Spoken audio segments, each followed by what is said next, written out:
କହିଲି ନା ମୋ ଆଈର ପୁଅ ସିନା ନଥିଲେ, ମାତ୍ର ସନ୍ତାନ ସନ୍ତତି ବୋଲି ତାର ଦୁଇ ଝିଅ, ବୋଉ ଆଉ ମାଉସୀ। ବୋଉ ବଡ଼ ଆଉ ମାଉସୀ, ମୋ ମାଉସୀ ଥିଲେ ସାନ। ସେ ମୋ ଆଈ ପରିକା ସବୁ ଗୁଣର ଅଧିକାରିଣୀ ଥିଲା ମାଉସୀ। ଆଉ ଦେଖିବାକୁ ଏତେ ସୁନ୍ଦର ନହେଲେ ବି ତାର ଗୁଣର ବହୁତ ଗୁଣର ଅଧିକାରିଣୀ ସେ ଥିଲା। ଯାହା ତା ସ୍ନେହୀ ଆଉ ବହୁତ ତାର ବିଶେଷତ୍ୱ ହେଉଛି ସେ ବହୁତ ସ୍ନେହୀ ଥିଲା। ଆଉ ମୋ ମଉସା ବି ଥିଲେ ପ୍ରାଥମିକ ସ୍କୁଲର ଶିକ୍ଷକ। ଆଉ ଦୂର ଗାଁରେ ସେ ବିବାହ କରିଥିଲା। ତାର ବି ଆମ ପରିକା ଭାଇ ଭଉଣୀ 5-6 ଜଣ ଝିଅ, 2 ପୁଅ ଏମିତି ବି ଥିଲେ। କିନ୍ତୁ ମାଉସୀ ଆମକୁ ଏତେ ଛୁଆ ତାର ଥିଲେ ବି ସେ ମାଉସୀ ଆମକୁ ବହୁତ ଭଲ ପାଏ। ଆଉ ସବୁବେଳେ ମାଉସୀ ଘରୁ, କାହାର ସିନା ବାପ ଘରୁ ଶାଶୁ ଘରକୁ ଭାର ଯାଏ, ମୋ ମାଉସୀ ଘରୁ କିନ୍ତୁ ବର୍ଷରେ ଥରେ ଆମ ମାମୁଁ ଘର ଗାଁକୁ ଭାର ଆସେ। ଆଉ ଯେଉଁ ବିଷ୍ଣୁ ବୋଲି ଯେଉଁ ପିଲାଟି ଭାର ନେଇକି ଆସେ, ସେ ତାକୁ ଆମେ ମାନେ ଦେଖିଲେ ଭାରି ଖୁସି ହେଇଯାଉ, ଉତ୍ଫୁଲ୍ଲିତ ହେଇଯାଉ। ସେ ଭାରରେ ଥାଏ ବିରି, ମୁଗ, କୋଳଥ, ତେନ୍ତୁଳି ଆଉ ବିଭିନ୍ନ ପ୍ରକାରର ପିଠା, ବଡ଼ି, ଆଚାର। ଆଉ ମୁଁ ସ୍ପେଶାଲ୍ ମୋ ପାଇଁ ମାଉସୀ ରଜ ଦୋଳି ଖେଳିବା ପାଇଁ ସବୁବେଳେ ଗୋଟେ ପ୍ରକାର ଦଉଡ଼ି, ବଳିବା ଦଉଡ଼ି ଦେଇଥାଏ, ଯେଉଁ ଦଉଡ଼ିକୁ କେରଟ ଦଉଡ଼ି ବୋଲି କୁହାଯାଏ। ତାକୁ ମୋ ଆଈ ସେଇ ଆମ ଚାଳର ଯେଉଁ କାଠର ତିଆରି ହେଇଥିବ ରୁଅ ଯେଉଁଟା କୁହାଯାଏ, ସେଇଥିରେ ବାନ୍ଧି ଦିଏ। ଆଉ ମୁଁ ତାକୁ ଢେର ଦିନ, ରଜର ବହୁତ ଦିନ ପର୍ଯ୍ୟନ୍ତ ବି ସେଇଥିରେ ମୁଁ ଦୋଳି ଖେଳେ। ସେଇଟା ମୋର ସେଥିପାଇଁ ଗୋଟେ ବହୁତ ବଡ଼ ସ୍ମୃତି। ସେଇଟା ମୋ ମାଉସୀ ଆଉ ରଜଦୋଳି ଆଉ ମୁଁ ଏସବୁ ଅଙ୍ଗାଙ୍ଗୀ ଭାବେ ଜଡ଼ିତ। ଦୁଃଖର ବିଷୟ, ମୋ ମାଉସୀ ଏବେ ବୋଉ ଆଉ ମାଉସୀ ଉଭୟ ଚାଲିଗଲେଣି। ଆଉ ଏସବୁ କଥା ମନରେ ବେଳେବେଳେ ଆସିଲେ ସେମାନଙ୍କ ପ୍ରତି ବହୁତ କୃତଜ୍ଞତା, ଭକ୍ତି, ଭଲ ପାଇବା, ସମ୍ମାନ ଆପେ ଆପେ ଆସିଯାଏ ମନକୁ। ସେମାନଙ୍କୁ କେବେ ଭୁଲି ବି ହୁଏନି। ଆଉ ମାଉସୀ ଯେବେ ଆମ ଘରକୁ ବୁଲିବାକୁ ଆସେ, ଆମକୁ ଖୁବ୍ ଖୁସି ଲାଗେ, ଭାରି ଖୁସି ଲାଗେ। ସ୍କୁଲ ଯିବାକୁ ଇଚ୍ଛା ହୁଏନି, ପାଠ ପଢ଼ିବାକୁ ଇଚ୍ଛା ହୁଏନି। ଲାଗେ ସତେ କି ଆଉ ଜଣେ ମା ଆସିଛି ଘରକୁ। ଭାରି ସ୍ନେହ କରେ ଆମ ସମସ୍ତଙ୍କୁ। ଛୋଟ ଛୋଟ ଜିନିଷ ଉପହାର ଆଣେ, ଆଉ ସାଙ୍ଗରେ ଆମକୁ ବୁଲେଇବାକୁ ନେଇଯାଏ। ପାଖାପାଖି ପୂଜା ପାର୍ବଣ ହେଲେ ଗାଁରେ ଯେଉଁ ଦେବାଦେବୀ ପୀଠମାନଙ୍କୁ ସେ ମୋତେ ସାଙ୍ଗରେ ନେଇକି ଯାଏ। ମାଉସୀ ମୋତେ ବହୁତ ଭଲ ପାଏ। ମୁଁ ତା ଘରକୁ ପିଲାବେଳେ ଥରେ 2 ଥର ଯାଇଛି। ମଉସା ମୋ ପାଇଁ ନୂଆ ଡ୍ରେସ୍ ନେଇ ଆସନ୍ତି, ମୁଁ ପିନ୍ଧିକି ଖୁବ୍ ଫୁଲେଇ ହୁଏ। ଆଉ ମାଉସୀଙ୍କ ଝିଅମାନେ ଯିଏ ମୋ ସାଙ୍ଗର, ସେମାନଙ୍କ ସହିତ ମୁଁ ଖେଳାଖେଳି କରେ। ସମୟ ଖୁବ୍ ଖୁସିରେ କଟି ଯାଉଥିଲା ସେତେବେଳେ। ଆଉ ରହିଲେ ମୋ ଅଜା ଥିଲେ ପ୍ରାଥମିକ ସ୍କୁଲର ଶିକ୍ଷକ। ଆଉ ଜଣେ ତାଙ୍କର ଆସିଷ୍ଟାଣ୍ଟ ଟିଚର ଥିଲେ, ସିଏ ହେଲେ ରଙ୍ଗାଧର ସାର୍। ସେମାନଙ୍କ ଭିତରେ ପ୍ରଫେସନାଲ କ'ଣ ମୁଁ ତ ଛୋଟ ହେଇଥିଲି ଜାଣେନି, କିନ୍ତୁ 2 ଜଣଙ୍କୁ ନେଇକି ସ୍କୁଲ ସୁରୁଖୁରୁରେ ଚାଲେ।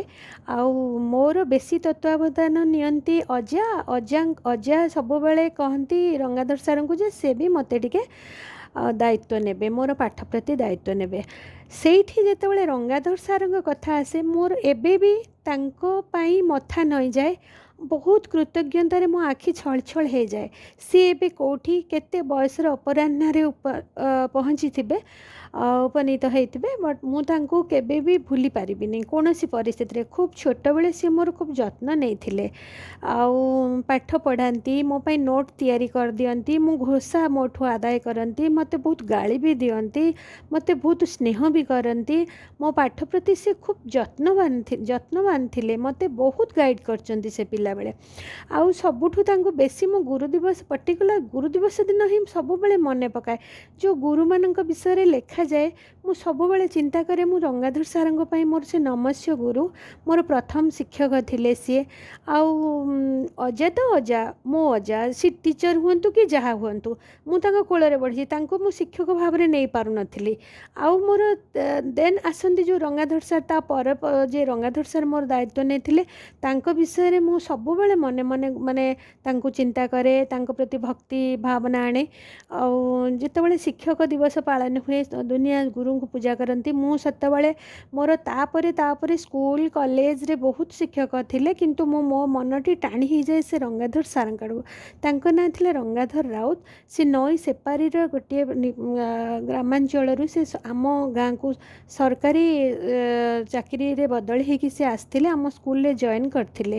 ଆମର ପଡ଼ିଶା ଘରେ ଜଣଙ୍କ ଘରେ ସିଏ ଅବସ୍ଥାନ କରୁଥିଲେ।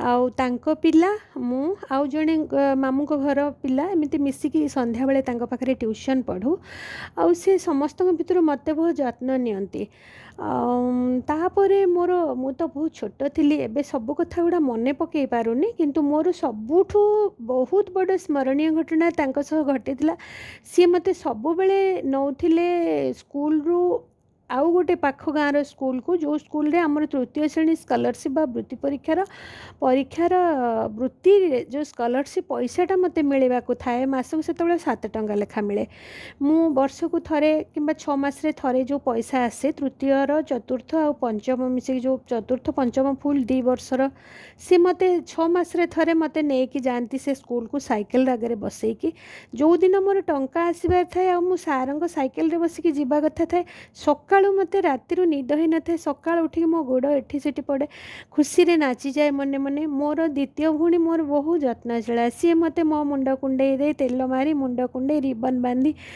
आउ कला कजेल टिकली लगे दे कि मते रेडी कर दिए मु सारंग साइकिल आगे बसिकी जाए टंका आनिया पई एमिति थरे गोटे घटना घटी थिला जे तांको सारंग साइकिल आगे बसु बसु तांकर जो ब्रेक रो मझी रे मो हाथ पसि जायथिला अंगूठी जोटा कि सार केतेबेले ब्रेक मारचंती आ मो हाथ बहुत चापी है कि मते बहुत जंत्रणा ହେଇଛି आउ रक्त भी बाहरची मु कहिनी मु जेतेबेले ओल्हेइली आ मोर हाथर रक्त सार देखिले भारी विचलित हो गले बहुत दुख प्रकाश कले कहीं कहलुनी बोली बारंबार मते प्रश्न कले आउ बहुत दुख प्रकाश कले तांको रुमाल काढ़ी मो हाथ बांधी देथिले से दिन आउ घर को आनिकी खूब जत्न सहकारे पुणी पहुँचई से दिनर से स्मृति एबे भी मोर मन रे सब बेले उंकी मारे तांको प्रति कृतज्ञता ज्ञापन करे केबे तांको पुणी थरे भेटिबार सुजोग पाइबी मु से सुजोग को अपेक्षा भी करिछि आम गाँव रे जो सामूहिक कार्यक्रम सब हुए से भावुची आसंता एको तांको भी निमंत्रण करा जिवो तापरे मोर गतिपथ मोर सामाजिक पाठपढ़ा आउ मोर पर बयसर कौन सब अनुभूति मु आपणक संगे निश्चय शेयर करी आज एतिकी नमस्कार जय जगन्नाथ।